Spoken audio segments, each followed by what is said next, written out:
మీకు సమాధానం కలుగునుగాక. యోహాను సువార్త 17వ అధ్యాయము. యేసు ఈ మాటలు చెప్పి ఆకాశం వైపు కన్నులెత్తి ఇట్లనెను, తండ్రి, నా గడియ వచ్చి ఉన్నది. నీ కుమారుడు నిన్ను మహిమపరచునట్లు నీ కుమారుని మహిమపరచుము.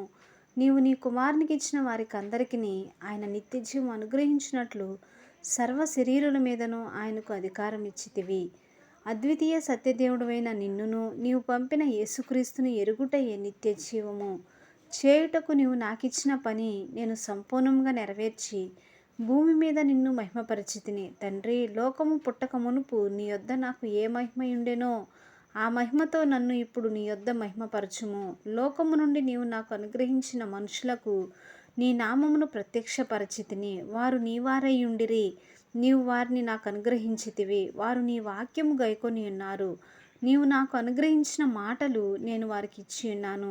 వారు ఆ మాటలను అంగీకరించి నేను నీ యొద్ద నుండి బయలుదేరి వచ్చితినని నిజముగా ఎరిగి నీవు నన్ను పంపితివని నమ్మిరి గనుక నీవు నాకు అనుగ్రహించినవన్నీ నీ వలననే కలిగినవని వారిప్పుడు ఎరిగి ఉన్నారు.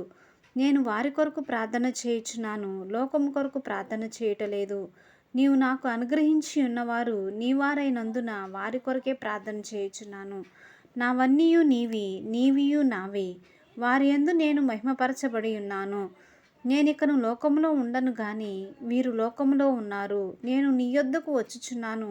పరిశుద్ధుడవైన తండ్రి, మనము ఏకమై ఉన్నలాగున వారును ఏకమై ఉండునట్లు నీవు నాకు అనుగ్రహించిన నీ నామమందు వారిని కాపాడుము. నేను వారి యొద్ద ఉండగా నీవు నాకు అనుగ్రహించిన వారిని నీ నామమందు కాపాడితిని. నేను వారిని భద్రపరిచితిని గనుక లేఖనము నెరవేరునట్లు నాశనపుత్రుడు తప్ప వారిలో మరి ఎవడునూ నశింపలేదు. ఇప్పుడు నేను నీ యొద్దకు వచ్చుచున్నాను. నా సంతోషము వారి యందు పరిపూర్ణమగునట్లు లోకమందు ఈ మాట చెప్పుచున్నాను. వారికి నీ వాక్యం ఇచ్చి ఉన్నాను. నేను లోక సంబంధిని కానట్టు వారును లోక సంబంధులు కారు గనుక లోకము వారిని ద్వేషించును. నీవు లోకములో నుండి వారిని తీసుకొని పొమ్మని నేను ప్రార్థించుటలేదు గాని దుష్టుని నుండి వారిని కాపాడుమని ప్రార్థించుచున్నాను. నేను లోక సంబంధిని కానట్టు వారును లోక సంబంధులు కారు. సత్యమందు వారిని ప్రతిష్ఠ చేయుము. నీ వాక్యమే సత్యము. నీవు నన్ను లోకమునకు పంపిన ప్రకారము నేనును వారిని లోకమునకు పంపితిని. వారును సత్యమందు ప్రతిష్ఠ చేయబడునట్లు వారి కొరకై నన్ను ప్రతిష్ఠ చేసుకొనుచున్నాను.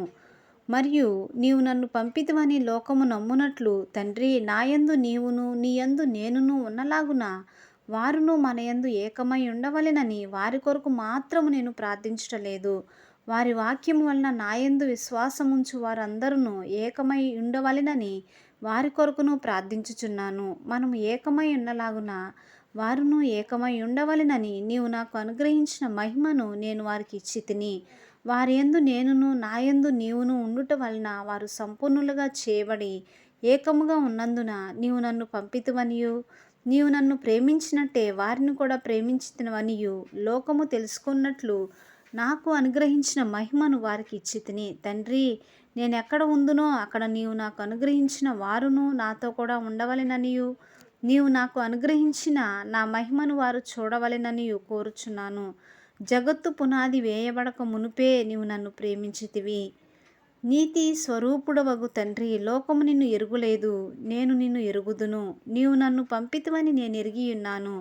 నీవు నాయందు ఉంచిన ప్రేమ వారి యందు ఉండునట్లు నేను వారి యందు ఉండునట్లును వారికి నీ నామమును తెలియజేసితిని, ఇంకనూ తెలియజేసేదనని చెప్పెను. ఆమేన్. దేవుడు పరిశుద్ధమైన వాక్యాన్ని దీవించునుగాక.